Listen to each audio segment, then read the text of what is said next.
Banyak orang di antara kaum muslimin tidak menganggap bahwasanya mengingatkan orang dari kesalahan, kemungkaran, yaitu pelanggaran agama, bukan tanggung jawab dia atau bukan dosa bagi dia.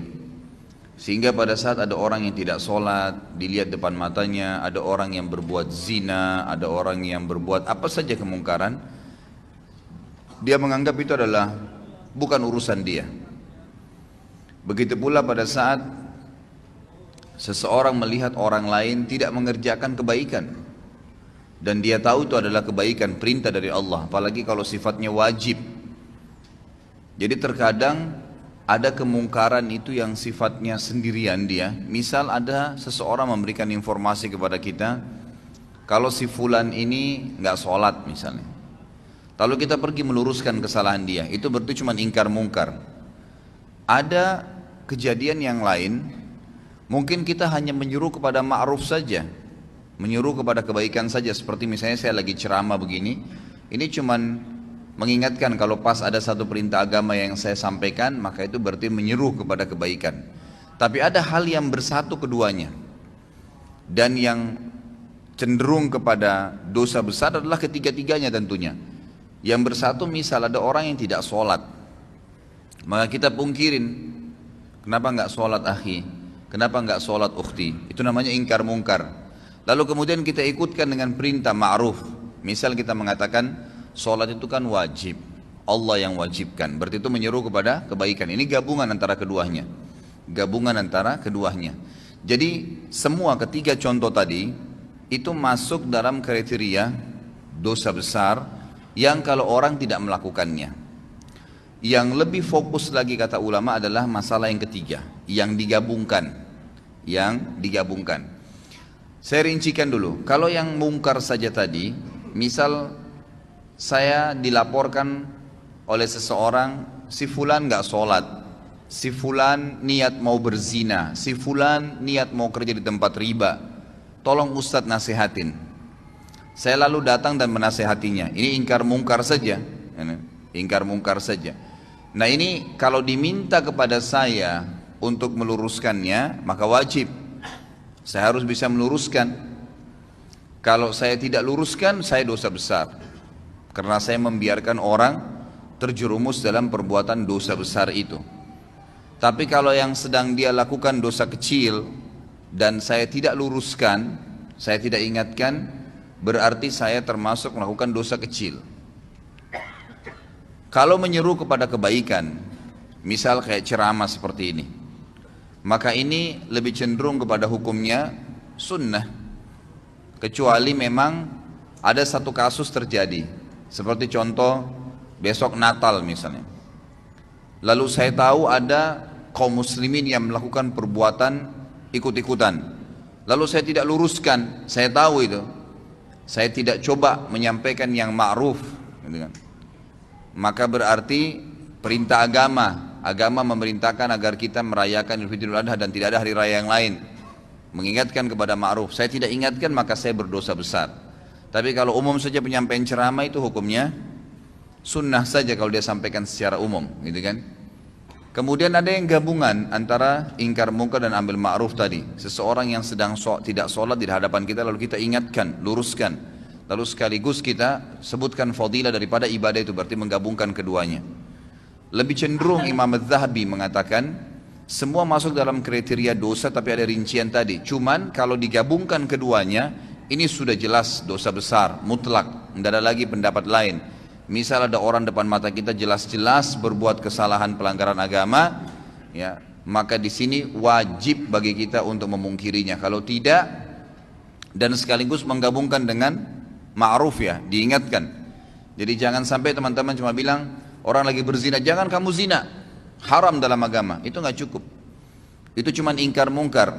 Harus digabungkan. Apa alasannya? Apa solusinya buat dia? Karena zina itu perbuatan yang fahisyah, perbuatan yang buruk. Bayangkan kalau nanti perempuan yang kamu zinain ini hamil, bagaimana nanti citra nama kamu di keluargamu, di masyarakat? Bagaimana nanti kalau dia hamil kamu menghadapinya? Menggugurkan juga adalah dosa haram yang lain. Kalau kamu punya anak, anaknya haram. Jadi kita berikan ma'ruf, ya. Berikan selain ingkar mungkar, melarang dia, kita sampaikan juga kebaikan-kebaikan. Ada orang tidak sholat, tanya, kenapa akhi nggak sholat? Gitu kan? Itu sudah ingkar mungkar ya, kenapa nggak sholat? Lalu kita masuk kepada ma'ruf. Sholat itu kan perintah agama, Allah subhanahu wa ta'ala yang wajibkan, pahalanya begini, begitu, begini dan seterusnya. Maka ini penggabungan antara amar ma'ruf dan nahi mungkar. Kalau ada orang yang mengalami keadaan tadi, dia melihat depan matanya kemungkaran dan dia tidak pungkirin, dia termasuk orang yang melakukan dosa besar. Dan yang lebih berbahaya lagi, selama dia tidak meluruskan kesalahan orang itu dan dia sudah sempat melihatnya, dia tidak memungkirinya sama sekali ya. Sebagaimana nanti akan kita jelaskan, ada 3 tahapan: mengingkari dengan tangan, mengingkari dengan lisan, atau mengingkari dengan hati. Sama sekali tidak lakukan, maka bisa menjadi dosa yang terus menerus dia dicatatkan padanya, karena dia membiarkan. Jadi ada orang ini, jelas dia tahu adiknya ini misalnya minum khamr, dia nggak ingat-ingatin, dibiarin aja terus. Dia tetap sholat, dia tetap hadir majelis ilmu, tapi adiknya nggak pernah diingatin sama dia, nggak pernah dipungkiri bungkar, nggak pernah juga dikasih ma'ruf, disuruh ganti dengan minuman-minuman yang baik. Allah halalkan susu lebih sehat, Allah halalkan sirup, Allah halalkan madu dan seterusnya. Kita amar ma'ruf. Kalau tidak, selama dia lihat kemungkaran tersebut dan sampai adiknya belum berubah, dia dapat dosa terus. Karena dia juga termasuk terlibat di situ, punya andil, dia seakan-akan membiarkan. Ringannya dalam agama kita, saudaraku, karena dalam agama ini ingkar mungkar yang tadi sifatnya bisa menjadi dosa besar itu akan hilang spontan pada saat kita mengingkari walaupun cuma sekali. Jadi ingkar mungkar itu dan amar ma'ruf, melarang dari perbuatan dosa dan menyuruh kepada kebaikan, itu yang wajibnya hanya yang pertama. Misal ada orang tidak sholat nih, teman kantor, lalu kita nasihatin, kenapa nggak sholat akhi, kan itu dosa. Sholat itu kan, lalu itu ingkar mungkar. Kita masuk kepada ma'rufnya, sholat itu kan pahalanya sangat besar, satu-satunya ibadah yang diperintahkan oleh Allah subhanahu wa ta'ala kepada nabinya Muhammad SAW yang diterima di langit adalah sholat. Ibadah-ibadah yang lain, jihad, apa saja ya, termasuk ayat-ayat Al-Quran itu turun dari langit ke bumi, perintah puasa, perintah zakat, kecuali sholat, sholat di langit. Lalu ada hadis-hadis Nabi SAW, bagaimana kalau di depan rumah seseorang, di antara kalian ada sebuah danau, sebuah sungai yang luas dan airnya mengalir dengan deras, lalu kemudian dia mandi sehari 5 kali, apakah tertinggal sedikit pun dari kotorannya? Maka pasti dia akan mengatakan, apa kata para sahabat, tidak ada ya Rasulullah. Kata Nabi SAW, itu perumpamaan 5 waktu sholat. Seseorang di antara kalian membersihkan 5 kali sehari dosanya. Jadi kita sebutkan ma'ruf, gitu kan? Kita sebutkan ma'ruf. Kalau kita sudah sampaikan kepada dia sekali saja, suami sampaikan kepada istrinya untuk pakai jilbab misalnya, gitu kan? Atau orang tua nasihatin anaknya, teman nasihatin temannya, atas kesalahan dia ya, diingkar mungkar, ingat selalu berhubungan. Larang kemungkaran, ganti dengan ma'ruf. Ya. Banyak orang tidak bisa meluruskan kesalahan orang lain karena dia cuma ingkar mungkar. Kamu nggak boleh begitu, selesai. Nggak cukup, harus diikuti dengan ma'ruf. Jelaskan kenapa dia tidak boleh, lalu berikan solusi. Zina pezina, solusi, berikan solusi pernikahan. Nggak usah pikir dia terima atau enggak, itu bukan urusan kita. Hidayah di tangan Allah subhanahu wa ta'ala, gitu kan? Ma'alaika illal balag. Allah subhanahu wa ta'ala menyampaikan kepada Nabi SAW, tugasmu hanya menyampaikan saja. Tugasmu hanya menyampaikan, jadi tidak ada tugas yang lain. Kita cuma sampaikan hidayah di tangan Allah subhanahu wa ta'ala. Kalau sekali lagi Anda sudah ingkar mungkar dan amar ma'ruf, maka gugur hukuman dosa besar. Nggak ada lagi sudah. Jadi kalau sudah diingatin sekali, yang kedua, yang ke-100, yang ke-1000 itu sudah sunnah hukumnya. Sudah sunnah.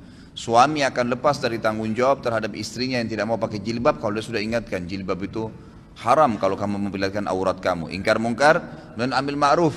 Kan kalau kamu tutup aurat kamu itu malah menjalankan perintah agama, dapat pahala. Kamu juga tidak kehilangan apa-apa kok, malah tidak diganggu oleh orang lain dan seterusnya. Maka sudah sekali. Ternyata istrinya masih belum mau lakukan. Dia boleh tetap mengingatkan, mendoakan, tapi minimal dia sudah lepas dari beban hukum nih. Karena hukum ini yang penting ya. Nah, sekali saya sudah cukup. Sekali saja sudah cukup. Saya kasih contoh banyak sekali ikhwah dan akhwat sekalian, kemungkaran. Semoga Allah hilangkan ya. Maksudnya ini bukan dihilangkan total memang. Mungkar itu tetap ada, tapi minimal Allah Subhanahu tutupin ya hal-hal yang besar, karena di Indonesia ini sangat luar biasa. Saya tidak bisa habis pikir, terus terang saya lihat pelang begitu besar di pinggir jalan, biskuit harus memperlihatkan perempuan yang dadanya terbuka. Apa hubungannya? Apa hubungannya antara biskuit itu dengan perempuan yang memakan itu dengan kelihatan semua badannya? Tidak ada sama sekali, hubungannya tidak ada. Jadi orang sebenarnya lebih melihat kepada artis yang sedang ada di pelang itu. Tapi yang berbahaya adalah kita ini lewat di pelang itu. Berapa banyak pelang yang kita lewatin penuh dengan iklan sampo perempuan tidak pakai jilbab, iklan biskuit tadi yang ini. Belum sekarang karena dibiarkan makin jadi. Saya kaget melihat ada di salah satu jalan, poros jalan besarnya luar biasa iklan itu, iklan celana dalam laki-laki.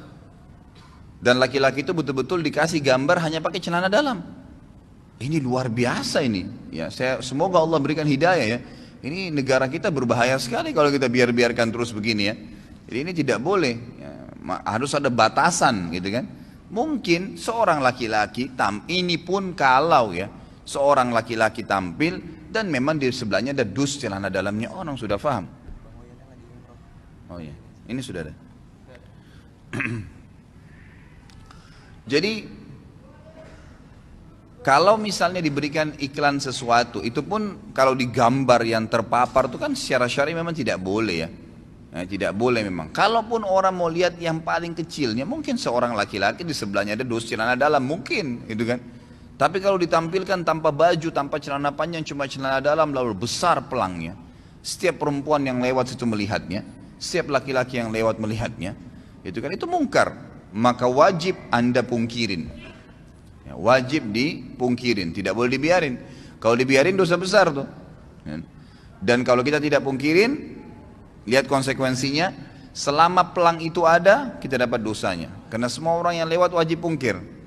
Tapi kelebihannya kalau kita sudah pungkirin sekali saja, maka sudah gugur kewajiban, walaupun itu pelang masih ada gitu kan.